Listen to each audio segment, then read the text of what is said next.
అందరికీ నమస్కారం. నా పేరు శ్రీనివాస్. మీరు చూస్తున్నారు Srinivas social connect YouTube channel. Friends, ఒక మంచి టాపిక్ ముందు కదా వచ్చి లైక్ చేసి సపోర్ట్ అయితే చేయండి. చాలా మంది వీడియోస్ అయితే చూస్తున్నారు కానీ లైక్ చేయట్లేదు. దయచేసి లైక్ చేసి సపోర్ట్ అయితే చేయండి. ఇంకా మంచి మంచి క్రికెట్ అప్డేట్స్తో మీ ముందుకు అయితే వస్తా. ఇక లైక్ చేయకుండా టాపిక్ లెక్క అయితే వెళ్ళిపోదాం. శ్రీలంక ఏ కెప్టెన్ వైభవ్ సూర్యవంశీ గురించి సెన్సేషనల్ కామెంట్స్ అయితే చేశాడు. దేని గురించి ఈ వీడియోలో అయితే మనం అయితే మాట్లాడుకుందాం. ఎందుకు బ్రో వైభవ్ సూర్యవంశీని కలుగుతారు? ఆ రోజు ఏమన్నారు? టైం అయిపోయింది, ఇంటికి వెళ్ళిపో అన్నారు. కానీ ఇంటికి వెళ్ళింది ఎవరు? ఇంటికి వెళ్ళింది ఎవరు? Player of the match award గెలిచింది ఎవరు? అవునా కదా? మాది దూల్పేట, ధూళ్ ఎక్కువ అని కొట్టుకున్నారు. ఫైనల్గా చూడండి, గెలికి మరీ తన్నించుకున్నారంటే ఎంత దరిద్రంగా ఉంటుంది చూడండి. అంటే వైభవ్ సూర్యవంశీ ఫ్యూచర్లో విరాట్ కోహ్లీ లాంటి అగ్రెసివ్ ప్లేయర్ అవుతాడు అనడంలో ఎలాంటి డౌట్ లేదు బ్రో. నిజంగా వైభవ్ సూర్యవంశీకి చాలా అంటే చాలా కోపం ఎక్కువ.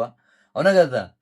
అసలు ఓడిఐని మర్చిపోయి అసలు T20 గేమ్, అసలు T20 కన్నా డేంజర్గా ఆడాడు బ్రో. అసలు T20లో కూడా ఇలాంటి రికార్డ్ ఎవరికి లేదు బ్రో. అవునా కదా?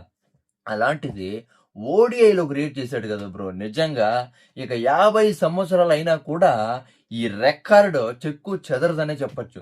T20 రికార్డ్ కాదు బ్రో ఇది. T10లో ఆడే బ్యాటింగ్ ఆడాడు బ్రో వైభవ్ సూర్యవంశీ.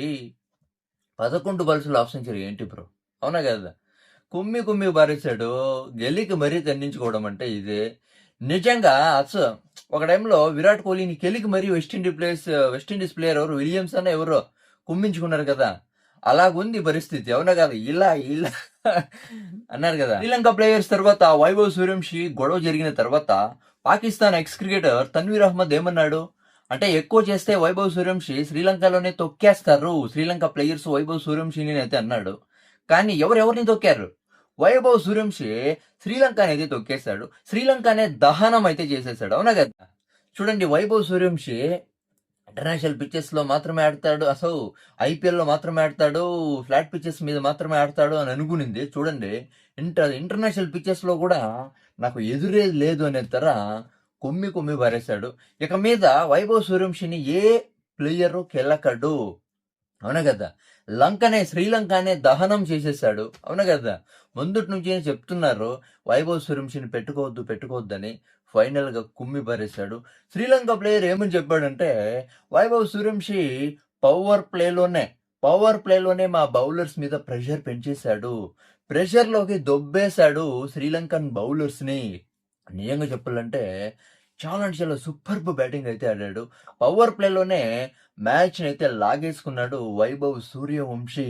మా బౌలర్స్ని ప్రెషర్లోకి దొబ్బేశాడు అని అయితే మనస్ఫూర్తిగా శ్రీలంకన్ కెప్టెన్, ఆ పేరు తిరుగుతూ ఉండలేదు, అరాచిగే అంట, శ్రీలంకన్ కెప్టెన్ అయితే ఒప్పుకున్నాడు. నిజంగా మా ప్లేయర్స్ని ప్రెషర్లోకి దొబ్బేశాడు, అంటే పవర్ ప్లేలోనే మ్యాచ్ని లాగేసుకున్నాడు అని అయితే శ్రీలంకన్ కెప్టెన్ అయితే ఒప్పుకున్నాడు. 378 అయితే టార్గెట్ అయితే ఇచ్చారు. అసలు వైభవ్ సూర్యవంశీ ఆడే బ్యాటింగ్కి ప్రాజెక్టెడ్ స్కోర్ ఎంత వచ్చింది తెలిసిన? 902 వచ్చింది ప్రాజెక్టెడ్ స్కోర్. 902 కొట్టచ్చు ఇండియన్ టీం అనే తర ప్రొజెక్టెడ్ స్కోర్ అయితే వస్తుంది. ఇది మామూలేనే. అవును కదా? అంత పెద్ద స్కోర్ అయితే రాలేదు. అవును కదా? ఇంకా 400 పైన అయితే స్కోర్ అయితే దాటేస్తుందని అనుకునింది. కానీ 378 అయితే టార్గెట్ అయితే ఇచ్చింది. 378 టార్గెట్ అంటే రీచ్ కావాలంటే, చేజ్ చేయాలంటే ఏదో ఒకరిద్దరు పెద్ద స్కోర్ అయితే, ఒకరిద్దరి నుంచి ఒక పెద్ద స్కోర్ అయితే వస్తుంది అని అనుకునింది. మా బ్యాటర్స్ కూడా పర్లేదు, బాగానే ఆడారు. 62, 52 పెద్ద పెద్ద స్కోర్లు అయితే కొట్టారు. కానీ 378 టార్గెట్ రీచ్ కావాలంటే ఈ స్కోర్లు అయితే సరిపడవు, ఇంకా పెద్ద స్కోర్ రావాలా అని చెప్పాడు. అది కాకుండా వైభవ్ సూర్యవంశీని అయితే చాలా అంటే చాలా పొగిడేశాడు. పొగడాలి, అవునా కదా? అయినా కూడా ఇండియన్ టీంలో చాలా మంది సీనియర్ ప్లేయర్స్ ఉన్నారు కాబట్టి, శ్రీలంకన్ టీంలో జూనియర్ ప్లేయర్స్ ఉన్నారు కాబట్టి, సీనియర్ ప్లేయర్స్ నుంచి చాలా అంటే చాలా నేర్చుకుంది. ఫ్యూచర్లో కూడా ఇదైతే మాకైతే యూజ్ అయితే అవుతుందని అయితే చెప్పింది. చూడండి, వైభవ్ సూర్యవంశీ ఫైనల్ మ్యాచ్లో ఎలా ఆడేశాడో. అవునా కదా?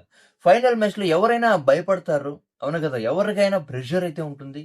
కానీ ఈ వైభవ్ సూర్యవంశీని చూస్తుంటే నిజంగా ఫైనల్ అసలు చాలా అంటే చాలా ఇంపార్టెంట్ మ్యాచ్లోనే కుమ్మి పరేస్తున్నాడు. ఇది ఈ గట్స్ వైభవ్ సూర్యవంశీ, ఈ గట్స్ ఇండియన్ టీంకి చాలా అంటే చాలా యూజ్ అయితే అవుతాయి. అవునా కదా? ప్రెషర్ టైంలో, అవునా కదా? ప్రెషర్ బిల్డ్ అయినప్పుడు ఇన్నింగ్స్ని ఎలా బిల్డ్ చేయాలి అనే తర వైభవ్ సూర్యవంశి నుంచి ఇండియన్ టీమ్‌కి చాలా అంటే చాలా యూజ్ అయితే అవుతోంది. అవునా కదా! విరాట్ కోహ్లీ ప్రెషర్ టైమ్‌లో ఎలా ఆడతాడో అందరికీ తెలిసిందే. పాకిస్తాన్ చేతిలో ఇండియన్ టీమ్ ఓడిపోతుంది అనే టైంలో, ప్రెషర్ టైమ్‌లో విరాట్ కోహ్లీ ఎలా ఆడతాడో మనకంతా తెలుసు. ఎలా ఆడాడో మనకంతా తెలుసు. అలాంటి గట్స్ వైభవ్ సూర్యవంశిలో అయితే కనిపిస్తున్నాయి. అవునా కదా! దీని గురించి మీరేమనుకుంటారు? కామెంట్ అయితే చేయండి. నా ఎక్స్‌ప్లనేషన్ సబ్స్క్రైబ్ చేసి సపోర్ట్ అయితే చేయండి. లైక్ చేసి సపోర్ట్ అయితే చేయండి. By by.